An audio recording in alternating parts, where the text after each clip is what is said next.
Welcome Indian friends! Ang ating gagawin ngayon, mayroon tayong DIY. Paano tayo magpalit ng fill valve ng ating basin. Dahil ito ay sira na, papalitan natin siya ng bagong fill valve. Paano natin malaman na sira? Yun, kita natin yung tubig umaagos. Ibig sabihin, yung control valve natin, gaya nito, yung pilot style nito na, papalitan natin sa loob. Dahil ito ay hindi na makontrol ng tubig. Ito malaman natin na yung fill valve ay sira na yan. Ayan. Kita natin punong-puno yung tubig. Oh. Ibig sabihin, ito, yung fill valve natin, ito ay depektibo na. Mayroon itong sira. So tanggalin muna natin itong kanyang control switch. Ito yun. So para matanggal natin, para makita natin. Dapat yung ating tubig, mayroon itong indicator. Ito dapat dito lang yan. Mayroon indicator yan. So, dahil sila yung ating fill valve, ito yung ipapalit natin na bagong fill valve. Yan. So, ito yung ipapalit natin.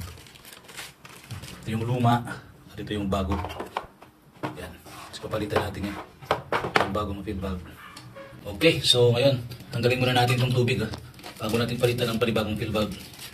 So, ito. Flush muna natin yung tubig para matanggal natin yung ayan. Tapos, i-off natin dito yan sa kanyang control. Okay, ito yung control. I-off natin yan para mapigil natin yung tubig. Ayan. So, wala nang supply ng tubig. Saka na natin tanggalin itong lumang fill valve natin. So, paano natin tanggalin yan? Mayroon tayo dito. Ito. Yan. Ito yung patanggalin natin. Okay? Ito yung tanggalin natin. Loosen natin to. Okay. Para tanggal natin.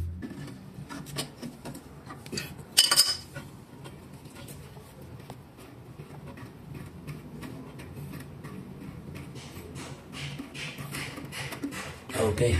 So ito na yung tanggal natin na lock. Ayan, ito naman tanggalin natin. Yan. Para matanggal natin yung fill valve. Tanggalin natin to. Yan. That's wow. Ito.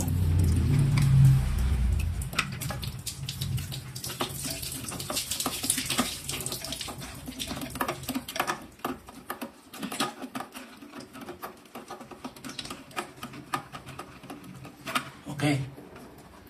So, yan. Ito ngayon yung lumang fill valve natin. Yan sila na yan. So, yung papalit natin na bagong fill valve ito. Ito yung papalit natin. Yan. So, yun. Yung bagong fill valve yung papalit natin. Okay, so assemble na natin yung ating EcoSense water saving fill valve adjustable. Ito yung panakos. Dito natin yan ilagay. Yan. Okay. Then ito, tanggalin na natin to. So, lagyan na natin sa ilalim to. Tanggalin natin to. Bago natin yan i-assemble dun sa. So medyo mahirap, no? So bago natin push down muna natin to. Yung rubber, yan. Yan. Kasi mahirap sa loob. Adjust lang natin pa akyat. Pwede natin itong i-adjust pa akyat. Yan. Yung butas yan. Okay. Ayan. Ilagay na natin. Tapos ito. Higpit natin dito sa ilalim. Ayan.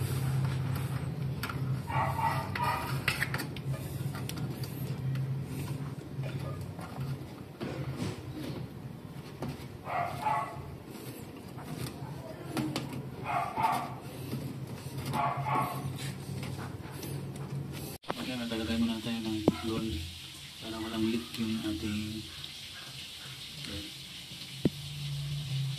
connection.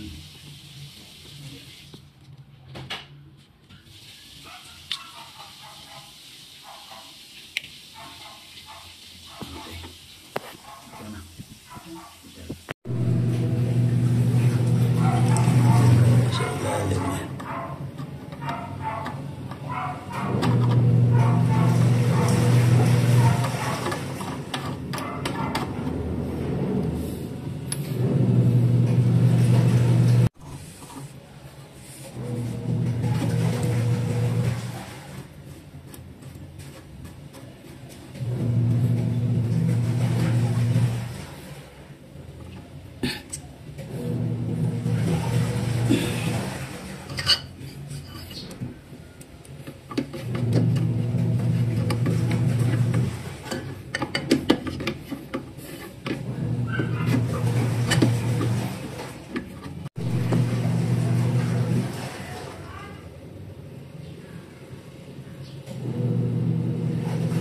Okay.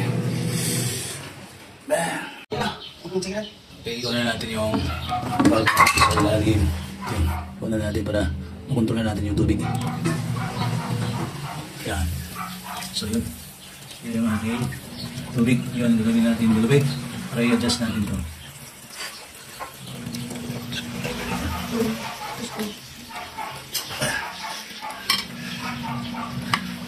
So ito yung ating gauge. Yung gauge malinya dito, ito yung gauge natin. Hintayin natin na aakyat itong ating bulb. Okay, so exactly. Eksakto. Ito yung ating guwit. Okay, adjust natin ng konti. Adjust natin ng konti. Adjust natin ng konti para mabababa natin. Mapadami natin yung tubig.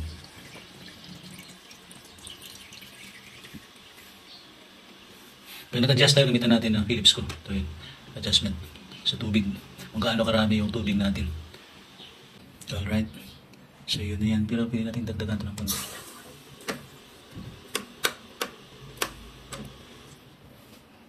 Ayan. So dagdagan natin ng konti para dumami yung tubig. So yun na. Ayun, ilagay na natin. Okay, so ito yung takip. Balikin natin dito. Ayan. Alright. Lagyan natin ito sa gilid para hindi sa garabal. Ayan.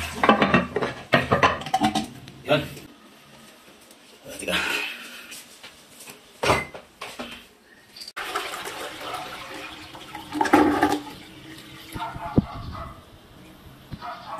Tingnan natin kung may tubig pang lalabas dito. Pag guminto na dito sa itaas, ibig sabihin, functional yung ating fill valve.